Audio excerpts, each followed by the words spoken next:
اچھا اس کی غیر موجودگی میں صرف ایفیڈیوٹ جمع کرانے سے ایکسیپٹ کر لیتے ہیں کیا؟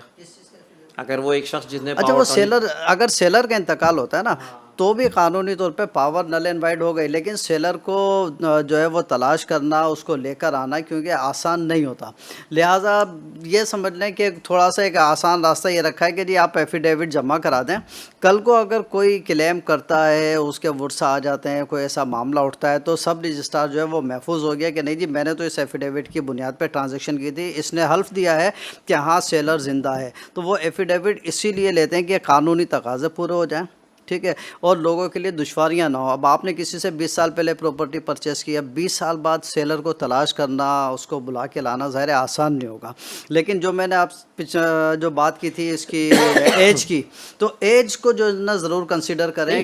میں سوال ہی کر رہا ہوں فہیم صاحب کہ اگر وہ جس نے پاور جیسے میں نے کسی کی پاور ٹرن لی، میں نہیں ہوں دنیا میں، تو وہ کیا اس کے لیے کیا طریقہ ہوگا؟ اس کو وہ ختم ہو جائے گی؟ نہیں، اس کا طریقہ یہ دیکھیں، پاور تو نل اینڈ وائڈ ہو گئی، پاور کا تعلق ختم ہے، ٹھیک ہے، اب اس کے ورثہ جو ہے وہ اس پاور کی بنیاد پر تو کلیم کر ہی نہیں سکتے، ٹھیک ہے، اس کے لیے میں نے آپ کو کہا جی سیل ایگریمنٹ اگر انہوں نے کیا تھا فل اینڈ فائنل کا، اس سیل ایگریمنٹ کی بنیاد پر کورٹ جائیں گے اور کورٹ میں کلیم کریں گے پراپرٹی کا کہ جی ہم نے پیسے دے دیے تھے پورے، ہمارے نام منتقل ہوئے، لہٰذا انہیں آپ آرڈر کریں کہ ہمارے نام پراپرٹی منتقل کی جائے۔ سوال ایک اور میں کرنا چاہتا ہوں اس سلسلے میں کہ اگر کوئی ایسا ہو جس کو آبجیکشن ہے، کسی پراپرٹی کوئی فروخت ہو رہی ہے یا فروخت کو روکنا چاہتا ہے، تو کورٹ تو ایک الگ معاملہ ہے نا، لیکن کیا وہ رجسٹرار کے پاس کوئی ڈاکومنٹس سبمٹ کر سکتا ہے دیکھیں رجسٹرار جو ہے نا روکنے کے لیے یا آبجیکشن کے لیے؟ عام پبلک کا پابند نہیں ہے سب رجسٹرار، آپ کوئی کلیم کر دیں کہ جی یہ پراپرٹی جو ہے میں نے پرچیز کی تھی یا میری پراپرٹی ہے فلاں بیچا ہے، جو بھی معاملہ ہے، اگر آپ کوئی اپلیکیشن دیں گے نا، سب رجسٹرار اتنا فیور تو آپ کا کرے گا کہ کچھ دن کے لیے جو ہے وہ ٹرانزیکشن نہیں ہونے دے گا، کسی بھی بہانے سے ٹالے گا، لیکن آپ کو چاہیے کہ یہاں پر آبجیکشن لگانے کے، آبجیکشن تو نہیں لگی، آپ نے انفارم کر دیا، ٹھیک ہے، ہو سکتا ہے وہ آپ سے ایک لیٹر لے کے اس کو ریسیونگ بھی کر دیں، لیکن وہ پابند پھر بھی نہیں ہے، آپ کو فوری طور پہ کورٹ جانا ہوگا، کورٹ سے نوٹس بھیجنا ہوگا، کورٹ کا نوٹس آئے گا تو سب رجسٹرار بھی پابند ہے ٹرانزیکشن روکنے کا، کسی اور ادارے میں نوٹس جائے گا، جیسے کے ڈی اے میں موٹیشن کے لیے اگر نوٹس جاتا ہے تو کے ڈی اے بھی پابند ہے کہ وہ کورٹ کی انسٹرکشن کو فالو کرے اور اس پر ٹرانزیکشن نہ ہونے دے۔ اچھا سیل ایگریمنٹ کیا پیسوں کے بغیر بھی ہو سکتا ہے یا پیسوں کی ٹرانزیکشن ضروری ہے؟ دیکھیں پیسوں کے بغیر تو پھر چیز گفٹ میں آ جائے گی نا، گفٹ تو گفٹ کے لیے کوئی ایگریمنٹ کی ضرورت نہیں ہے، ایگریمنٹ ریٹین کمٹمنٹ ہے، جب آپ کا کوئی کمٹمنٹ ہی نہیں ہو رہی ہے، ٹھیک ہے، تو پھر وہ ایگریمنٹ نہیں رہے گا۔ آپ نے اگر ایک چیز پرچیز کی ہے تو سیل اماؤنٹ جو ہے وہ اس میں مینشن ہونا ضروری ہے کہ کس ریٹ میں سیل ہوئی ہے، ابھی کتنا پیسے دیے ہیں، ریمیننگ اماؤنٹ کتنا ہے، یہ چیز ضروری ہے سیل کا میں، اور اگر آپ بغیر سیل کے کسی کو گفٹ کرنا چاہتے ہیں تو اس میں ایگریمنٹ کی ضرورت نہیں ہوتی ہے۔ فہیم صاحب یہ بتائیے کہ جو سیلز ایگریمنٹ ہوں یا رینٹ کے ایگریمنٹس ہوتے ہیں تو کیا ویلیو ہوتی ہے اور کس ویلیو کے حساب سے وہ جو ہے وہ اس کے اسٹیمپ پیپر ہوتے ہیں؟ دیکھیں ٹائم ٹو ٹائم جو ہے ویریشن آتی ہے، اس وقت جو ہے سیل ایگریمنٹ میں جو ہے وہ 500 روپے منیمم جو ہے اسٹیمپ ڈیوٹی ہونا ضروری ہے۔ اچھا اگر کسی نے کر بھی لیا ہے 200 روپے پہ، 300 روپے پہ، اور پھر کورٹ کے معاملے کی نوبت آ جاتی ہے تو پھر کورٹ میں کیس دائر کرنے سے پہلے اسے چاہیے کہ وہ اس پہ جو ریمیننگ اماؤنٹ یعنی جو ڈفرینس آ رہا ہے نا، اس ڈفرینس کے اسٹیمپ لگوا لے، اسٹیمپ آفس جا کے، اب تو شاید اسٹیمپ آفس سے نہیں، چھوٹے اماؤنٹ کے لگ جاتے ہیں لیکن بڑے اسٹیمپ اب نہیں ملتے، تو اسٹیمپ آفس جا کے اسٹیمپ لگوا لے، ٹھیک ہے، اماؤنٹ میں اگر تھوڑا سا کوئی معاملہ آتا ہے تو پھر یہ ہے کہ اسٹیمپ پرچیز کرنا پڑیں گے، ٹھیک ہے، اور اب اسٹیمپ جو ہے وہ نیشنل بینک کے تھرو ملتے ہیں، تو بہرحال سیل ایگریمنٹ تو ایک چھوٹا اماؤنٹ ہے 500 روپے کا، تو آپ نے 200 روپے کا 300 روپے کے، تو وہ آپ اس پہ اسٹیمپ لگوا کے پھر آپ کورٹ میں کیس دائر کر سکتے ہیں تاکہ اسٹیمپ ڈیوٹی جو ہے وہ پوری ہو جائے۔ اچھا اسی طرح رینٹ ایگریمنٹ کے لیے بھی کوئی کم از کم کیا قیمت ہونی چاہیے؟ رینٹ ایگریمنٹ جو ہے اس وقت جو ہے وہ 200 روپے ہے، 200 روپے ڈیوٹی ہونا کے اسٹیمپ پیپر پہ رینٹ ایگریمنٹ ہو سکتا ہے۔ اچھا دوسرا یہ سوال میں آپ سے کرنا چاہتا ہوں کہ جو ہمارے پاس یہ جو ہم اسٹیمپ پیپر لیتے ہیں وہ بیک ڈیٹ پہ کتنا ٹائم ہونا چاہیے اس میں منیمم میکسیمم؟ 6 مہینے کا سنا ہے کہ 6 مہینے تک جو ہے وہ نہیں، اگر آپ کوئی ڈیٹ بنانا چاہتے ہیں، ڈاکومنٹس تیار کرتے ہیں تو آپ آج پرچیز کریں اور آج ہی تیار کریں، اس کا مسئلہ نہیں ہے، لیکن لوگ جو بولتے ہیں نا 6 مہینے کا، وہ 6 مہینے کے لیے ویلڈ ہوتا ہے، آپ نے اوپن لے لیا اور 6 مہینے تک آپ یوز کرنا چاہیں تو ویسے بعد میں بھی ہو جاتا ہے، لیکن عام طور پہ جو ہے وہ 6 مہینے کا لوگ کہتے ہیں 6 مہینے سے زیادہ پرانا نہیں ہونا چاہیے. لیکن یہ ہے کہ اگر آپ نے آج لے کے آج ہی بنا لیا تو وہ ایگریمنٹ بھی ایکسیپٹ ہوگا، ڈیڈ بھی ایکسیپٹ ہوگی، کوئی حرج نہیں ہے اس میں. بلکہ اب تو جب نیشنل بینک سے آپ لیتے ہیں تو زیادہ سے زیادہ 1 دن 2 دن پہلے ہی ملتا ہے آپ کو وہ، اس کے بعد جو ہے پھر آپ رجسٹریشن کرا لیتے ہیں تو اس میں ڈفرینس ہونا جو ہے وہ ضروری نہیں ہے. کوآپریٹیو سوسائٹیز میں جو پلاٹس ہوتے ہیں جو لوگ لیتے ہیں یا مکان لیتے ہیں سوسائٹیز میں، تو اس میں کیا لاز میں فرق ہے کے ڈی اے کے؟ مثال کے طور پہ اگر وہ جس سے پلاٹ لیا گیا ہے وہ شخص ایکسپائر ہو گیا تو اس کا طریقہ کار کیا ہوگا؟ وہ نہ مل رہا ہو، مالک جس سے لیا تھا پرانی بات ہو گئی ہے، 20 سال 30 سال پہلے لیا تھا، مالک ہی نہیں مل رہا ہے. دیکھیں سوری صاحب، کراچی کاسموپولیٹن سٹی ہے، ٹھیک ہے، اور میں یہ سمجھتا ہوں کہ جو کراچی میں لینڈ گیونگ اتھارٹیز ہیں وہ اتنی زیادہ ہیں کہ یہ معاملات جو ہے الجھتے ہی چلے جاتے ہیں. سب کے لیے ایک مدر اتھارٹی ہونا ضروری ہے، سارے معاملات وہی دیکھیں. اب ادھر کے ڈی اے کی اپنے اسکیم ہوتی ہیں، ان کا اپنا طریقہ کار ہے، ایم ڈی اے والے اس سے تھوڑا سا ڈفرینٹ چل رہے ہوتے ہیں. پھر آپ ایل ڈی اے کی طرف آ جائیں، پھر آپ آ جائیں ایل ای آر پی کی طرف آ جائیں، پھر کینٹ والے ہیں، بن قاسم والے ہیں، کنٹونمنٹ والے ہیں، مختلف جو اتھارٹیز ہے، بورڈ آف ریونیو، یہ مدر اتھارٹی ضرور ہے، لیکن یہ ہے کہ ڈاکومنٹیشن کے معاملات جو ہے سب کے اپنے ڈفرینٹ ہوتے ہیں. اسی طرح کوآپریٹیو سوسائٹی کے بھی جو ہے وہ ڈفرینٹ معاملات ہوتے ہیں، کے ڈی اے سے ہٹ کے ہوتے ہیں. کے ڈی اے کا کوئی تعلق کوآپریٹیو سوسائٹی سے نہیں ہوتا. کوئی یہ کہے کہ کوآپریٹیو سوسائٹی کا پلاٹ ہے اور کے ڈی اے لیز ہے، وہ جھوٹ بولتا ہے. کے ڈی اے کبھی بھی لیز نہیں دے گا. دیکھیں لیز دینے کا رائٹس ہمیشہ الاٹمنٹ اتھارٹی کو ہوتا ہے.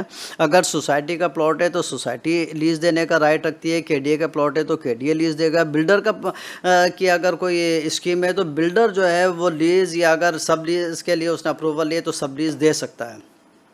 اوپن پلاٹ پہ عام طور پہ لیز ہو جاتی ہے، جو یونٹ ہوتے ہیں اس میں سب لیز ہوتی ہے. کے ڈی اے کبھی بھی سب لیز نہیں دیتا ہے. کے ڈی اے نے جتنے بھی فلیٹ یا شاپس ہیں سب کی لیز ہی دی ہے، سب لیز نہیں دی ہے. اور یہ بھی یاد رکھیے گا کہ سب لیز کی کبھی موٹیشن نہیں ہوتی ہے. اسی لیے جو پورشن کا معاملہ ہوتا ہے نا سب لیز کے بعد، کے ڈی اے اس کو جو ہے وہ انٹرٹین نہیں کرتا ہے، نہ ہی جو اس کی موٹیشن ہوتی ہے، نہ ہی آپ اس پہ لون لے سکتے ہیں. تو سب لیز کی کبھی بھی جو ہے وہ موٹیشن ہوتی نہیں ہے. تو کوآپریٹیو سوسائٹی کے جو رولز ہوتے ہیں وہ کوآپریٹیو ڈپارٹمنٹ جو انہیں بائی لاز دیتا ہے، ان بائی لاز کو فالو کرنا کوآپریٹیو سوسائٹی کے لیے ضروری ہے. کے ڈی اے وہ اتھارٹی نہیں ہے جو کوآپریٹیو سوسائٹی کو مانیٹر کرے. کوآپریٹیو سوسائٹی کو مانیٹر کرنے کے لیے آپ کا کوآپریٹیو ڈپارٹمنٹ ہے، اور کوآپریٹیو ڈپارٹمنٹ کے جو رولز ہیں اس حساب سے جو ہے اگر کوئی آدمی کاسٹ آف لینڈ پے کر دیتا ہے تو اس کا پلاٹ کینسل نہیں ہو سکتا. اگر وہ ڈیولپمنٹ چارجز پے کرنے میں تاخیر کرتا ہے تو اس کو پینلٹی لگ سکتی ہے، آپ اس کو مارک اپ کے حساب سے جو ہے جرمانہ وصول کر سکتے ہیں. اسی طرح جو ہے ابھی آپ نے جو سوال کیا کہ جی ایک شخص کا انتقال ہو گیا، اب وہ مل نہیں رہا، اب کیا کریں؟ تو بات پھر وہی بات آ جاتی ہے کہ جی ٹائملی آپ نے ڈاکومنٹیشن کیوں نہیں کی؟ آپ نے پیسے دے دیے، آپ نے فائل لے لی. اب آپ اگر کوآپریٹیو سوسائٹی جاتے ہیں کہ جناب یہ میں نے پرچیز کیا تھا، یہ پیمنٹ کا پروف ہے، یہ پے آرڈر ہے، یہ سب کچھ ایگریمنٹ ہے، اب آپ میرے نام کر دیں.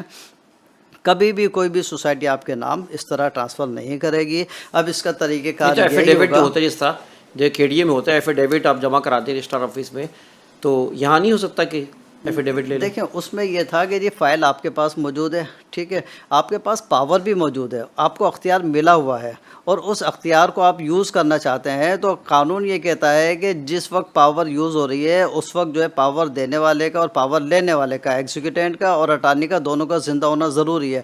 اب جو ایگزیکیوٹر تھا جس نے پاور رجسٹرڈ کرائی ہے، آیا وہ زندہ ہے یا نہیں؟ آپ نے بھی کافی عرصے پہلے چیز پرچیز کیا، اب آپ کو اس سے کوئی رابطہ نہیں ہے. تو یہاں پر یہ سہولت دی گئی ہے کہ ایفیڈیوٹ کی بنیاد پر جو ہے ٹرانزیکشن ہو جائے گی، کیونکہ آپ رجسٹرڈ اٹارنی ہیں، قانونی طور پر آپ کو اختیار ہے. لیکن آپ کسی کی فائل لے کے گھوم رہے ہیں اور آپ سوسائٹی چلے جائیں کہ جی یہ فائل میرے نام ٹرانسفر کر دیں. کیوں کر دیں بھائی؟ جی میں نے اس سے خرید لی تھی تو اس کو بلا کر لے کر آئے. نہیں جی وہ تو رابطے میں نہیں ہے. اب اس کا طریقہ یہ ہوگا کہ وہ اس ایگریمنٹ کی بنیاد پر کورٹ جائے اور کورٹ میں جو ہے سوٹ دائر کرے کہ جی میں نے یہ فائل پرچیز کی تھی، لہٰذا سوسائٹی کو پابند کیا جائے کہ وہ میرے نام پر یہ پراپرٹی منتقل کر دے. تو کورٹ اپنی جو ہے وہ کارروائی مکمل کرنے کے بعد جو بھی قانونی تقاضے ہیں، نوٹسز ایشو کرنا، نوٹس پیسٹ کرانا، اخبار میں اشتہار دینا، یہ سارے پروسیس سے گزرنے کے بعد ناظر مقرر کر کے پراپرٹی منتقل ہو سکتی ہے. لیکن کورٹ کا آرڈر ہونا ضروری ہے، اس کے بغیر کوآپریٹیو سوسائٹی اونرشپ کبھی بھی چینج نہیں کرے گی. اچھا، ایک ہم آگے چلتے ہیں، لیکن اس سے پہلے کہ وقفے کی جانب، بلکہ وقفے کی طرف ٹائم ہو گیا ہمارا، تو وقفے سے واپس آتے ہیں تو ہم چاہیں گے کہ جو پرائیویٹ سوسائٹیز ہیں یا پرائیویٹ بلڈرز ہیں یا اس وقت کوآپریٹو سوسائٹیز ہیں، ان کے لاس کیا ہیں، اسکیم 33 میں جو مسائل کھڑے ہوئے ہیں کیوں ہوئے اور اس سے کس طرح بچا جا سکتا ہے. چلتے ہیں وقفے کی جانب، انشاءاللہ پھر واپس آتے ہیں. Welcome back. ہماری گفتگو چل رہی تھی کچھ سوسائٹیوں کے حوالے سے، کے ڈی اے کے حوالے سے، ان کی قانونی حیثیت کے حوالے سے. تو فہیم صاحب سے میں سوال کرنا چاہ رہا ہوں کہ اس وقت لاس، کیونکہ کوآپریٹو سوسائٹی جو ہے نا وہ تو پہلے بنی اور بڑے مسائل کھڑے ہوئے، تو ابھی کوآپریٹو سوسائٹی کے حوالے سے آپ کیا کہتے ہیں قوانین کی روشنی میں؟ دیکھیں، کوآپریٹو سوسائٹی امدادی باہمی کے اصولوں پر چلتی ہے. لوگوں کے لیے مسائل تھے رہائش کے، جو لوگ انڈیا سے مائیگریٹ کر کے آئے تھے ان لوگوں نے جو ہے یہ سوسائٹیز جو ہے وہ رجسٹرڈ کرائی تھیں، اور یہی اس کے بیسک جو ہے وہ ممبران یہی لوگ تھے. ٹھیک ہے، لیکن انفارچونیٹلی ہوا یہ کہ گورنمنٹ نے زیادہ کوآپریٹ نہیں کیا. انفراسٹرکچر کے حوالے سے جو ہے وہ سہولتیں فراہم نہیں کی گئی. ہر ادارے میں جو ہے وہ کرپشن ہے. کوآپریٹو سوسائٹی کا مطلب یہ نو پروفٹ نو لاس بیسس پہ ہم سب مل کے اپنے اپنے جو ہے وہ مسائل کو حل کر رہے ہیں. ٹھیک ہے، اب کوآپریٹو سوسائٹی جو ہے وہ کمرشل تو ہے نہیں. اگر اس میں رشوت دیں گے تو آپ آڈٹ میں کیا شو کریں گے کہ میں نے فلاں اس ڈپارٹمنٹ میں کا رشوت دی ماسٹر تھی. مطلب جو ادارہ ہے وہ کون سا ہے؟ کوآپریٹو ڈپارٹمنٹ ہے. ٹھیک ہے، تو یہ کے ڈی اے کس حد تک اس میں مداخلت کے ڈی اے کا کوئی تعلق نہیں. کے ڈی اے ایک علیحدہ اتھارٹی ہے. سوسائٹی صرف کوآپریٹو ڈپارٹمنٹ کے ماتحت ہوتی ہیں، کے ڈی اے کے یا کسی اور ادارے کے ماتحت نہیں ہوتی. اگر کوئی شکایت درج کرنا چاہے تو وہ کہاں جائے گا؟ کوآپریٹو ڈپارٹمنٹ جائے گا. یہ کہاں پر ہے ذرا؟ کوآپریٹو ڈپارٹمنٹ آپ کا یہ سیوک سینٹر کے ساتھ جو نعمان کمپلیکس کے نام سے غالباً اسٹیڈیم کے سامنے ہے، وہاں پر ان کا آفس ہے. اور بورڈ آف ریونیو میں بھی غالباً جو ہے کچھ ان کے نمائندے وہاں بھی جا سکتے ہیں. بہرحال کوآپریٹو ڈپارٹمنٹ جو ہے وہ آتا ہے اس کے انڈر میں آپ کا بورڈ آف ریونیو کے ساتھ جو ہے. تو ان کے جو بائی برتھ کمرشل ہوتے ہیں، جو سوسائٹی بنتی ہے تو اس کی لیز کون دیتا ہے؟ سب لیز سوسائٹیز کی سوسائٹیز ہی دیتی ہے. میں نے ابھی ایک جملہ کہا نا کہ جو الاٹمنٹ ایشو کرے گا لیز دینے کا رائٹس اسی کے پاس ہوتا ہے، کوئی اور نہیں دے سکتا. ہاں، اگر بلڈر بھاگ گیا یا سوسائٹی کسی وجہ سے جو ہے وہ ایکٹیو نہیں ہے تو کوآپریٹو ڈپارٹمنٹ جو ہے ایڈمنسٹریٹر لگا دیتا ہے. لیکن بلڈر بھاگ جائے تو آپ کورٹ کے تھرو جو ہے وہ لیز کرا سکتے ہیں. وہی پروسیس ہوگا. کورٹ اپنا پروسیس کمپلیٹ کرنے کے بعد ناظر اپائنٹ کرے گا، ناظر لیز رجسٹرڈ کرا سکتا ہے. باقی عام حالات میں جو ہے جو الاٹمنٹ اتھارٹی ہے، یعنی جس نے الاٹمنٹ ایشو کیا ہے، صرف وہی لیز رجسٹرڈ کرائے گی. سوسائٹی کا پلاٹ ہے، سوسائٹی لیز رجسٹرڈ کرائے گی. اچھا فہیم صاحب، یہ بتائیے کہ اس وقت کوئی نئی سوسائٹی بنانا چاہیے تو ایک تو ہوتی ہے بلڈر، ٹھیک ہے، بلڈر سوسائٹی ہوتی ہے، وہ تو بلڈر پروجیکٹ ہوتا ہے، وہ تو کر لیتا ہے. لیکن کسی نئی سوسائٹی کوآپریٹو سوسائٹی بنانا چاہے تو آج کیا طریقہ کار ہے؟ دیکھیں، بلڈر ایک علیحدہ چیز ہے. بلڈر جو ہے جب کوئی پروجیکٹ لانچ کرتا ہے نا، پہلے زمین خریدتا ہے، اپنے نام موٹیشن کراتا ہے، لے آؤٹ پلان اپروو کراتا ہے، ایس بی سے N O C for sale اور N O C for advertisement لیتا ہے، اور اس کے بعد جب وہ پروجیکٹ بیچتا ہے، جب وہ بیچنے کے اسٹیج پر آتا ہے وہ مالک ہوتا ہے 100% اس پوری جگہ کا. ٹھیک ہے، کوآپریٹو سوسائٹیز میں ایسا نہیں ہوتا. کوآپریٹو سوسائٹی میں سب سے پہلے آپ کو نام رجسٹرڈ کرانا ہے، اور نام رجسٹرڈ کرانے کے لیے آپ کے پاس جو ہے ابھی رولس چینج ہوئے ہیں. پہلے تو یہ تھا کہ منیمم 30 آدمی ہونا ضروری ہے، 30 ممبر 30 ممبر. اب ہاؤسنگ سوسائٹی کے لیے 50 ممبرس کا ہونا ضروری ہے، اور وہ سارے 50 کے 50 ممبر جو ہے وہ ایریا آف آپریشن میں، یعنی جہاں آپ کا آفس ہے اس آفس سے 15 کلومیٹر کے ریڈیس میں رہائش ہونا ضروری ہے ان کی. ٹھیک ہے، پھر آپ جب اپلیکیشن دیں گے، یہ سارے جو 50 ممبر ہیں یہ پروموٹر کہلائیں گے. ایک چیف پروموٹر ہوگا، وہ سائن کرے گا، اور پھر آپ کی سوسائٹی کا نام جو ہے وہ رجسٹرڈ ہو جائے گا ایک پروسیس سے گزرنے کے بعد. جب سوسائٹی کا نام رجسٹرڈ ہو گیا اس کے بعد پھر آپ این او سی لیں گے بینک اکاؤنٹ کھولنے کے لیے. جب بینک اکاؤنٹ کھل جائے گا اس کے بعد آپ جو ہے وہ زمین پرچیز کرنے کے لیے این او سی لیں گے. پھر آپ زمین پرچیز کریں گے. اس سارے ڈیوریشن میں آپ اپنے ممبران سے پیمنٹ لے سکتے ہیں، یعنی ممبرشپ فیس کے طور پہ یا شیئر کے طور پر. شیئر سرٹیفکیٹ ان کو ایشو کر دیں تو آپ وہ پیمنٹ لے سکتے ہیں. ابھی مالک کوئی نہیں ہے، ابھی زمین کا وجود نہیں ہے، لیکن آپ نے جو ہے وہ ممبرشپ جو ہے وہ آپ نے دے دی، اس کے بعد جب آپ زمین کا ایگریمنٹ کر لیتے ہیں، ابھی آپ نے پیمنٹ نہیں کیا، آپ شیڈول پہ پیمنٹ کریں گے، آپ الاٹمنٹ ایشو کرتے ہیں، پروویژنل الاٹمنٹ، یا پھر یہ ہے کہ اگر عام طور پہ پروویژنل الاٹمنٹ ہی ہوتا ہے، لیکن وہی پھر اوریجنل یعنی لے آؤٹ پلان اپروو ہونے کے بعد وہ کنفرم ہو جاتا ہے.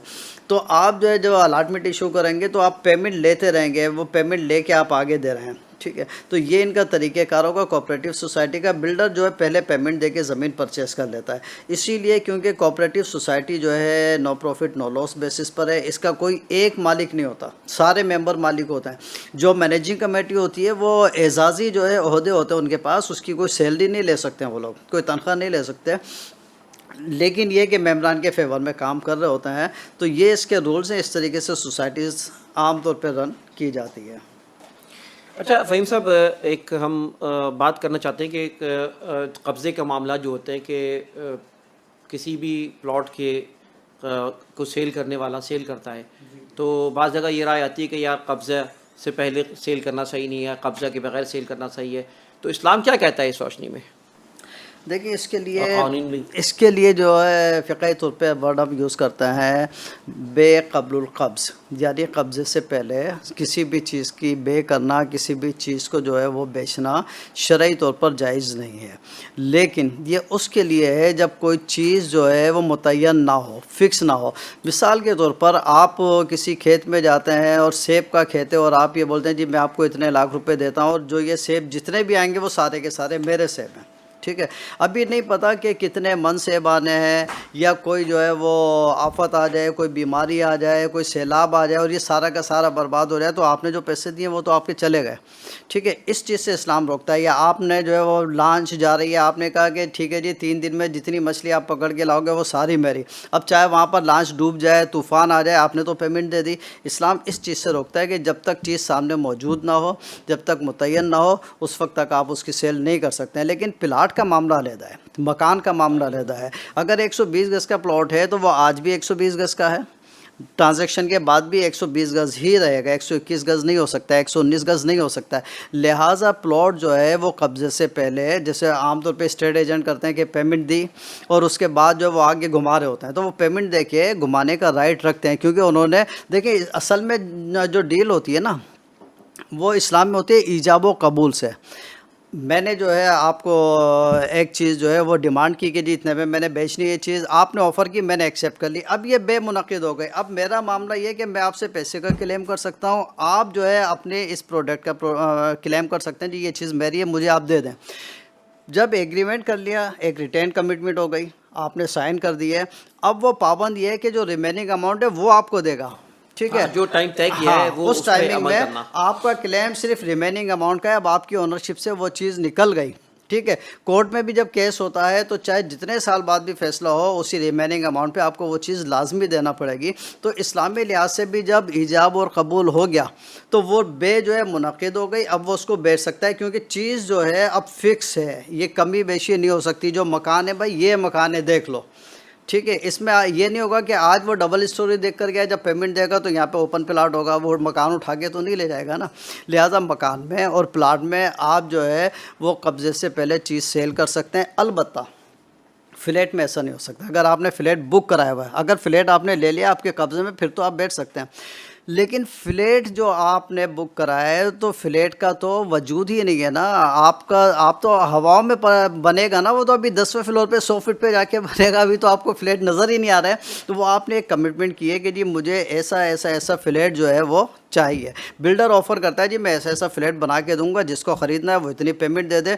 تو اس کو ہم کہتے ہیں بے استثناء، یعنی سیل بائی مینوفیکچرنگ. جیسے آپ کوئی ٹیبل بنواتے ہیں، جی مجھے ایسی ٹیبل بنا دیں، ٹھیک ہے جی پیسے آپ دے دیں، آپ نے پیسے دیا، وہ ٹیبل بنا رہے ہیں. جب تک وہ ٹیبل بن نہیں جائے گی آپ اس کو بیچ نہیں سکتے، کیونکہ ابھی ٹیبل کی حیت جو ہے وہ ظاہر نہیں ہوئی ہے، ابھی اس کی شکل سامنے نہیں آئی ہے. اسی طرح فلیٹ میں ہے، اگر آپ نے بکنگ پہ فلیٹ خریدا ہے تو آپ کا خریدنا اور بلڈر کا بیچنا جائز ہے، یہ بے استثناء کے زمرے میں آتا ہے. ٹھیک ہے، لیکن جب تک فلیٹ بن نہیں جائے گا، آپ کے قبضے میں نہیں آ جائے گا، اس وقت تک جو ہے فلیٹ کے لیے فقہاء کرام نے کہا ہے کہ فلیٹ نہیں بیچ سکتے، مکان بیچ سکتے ہیں.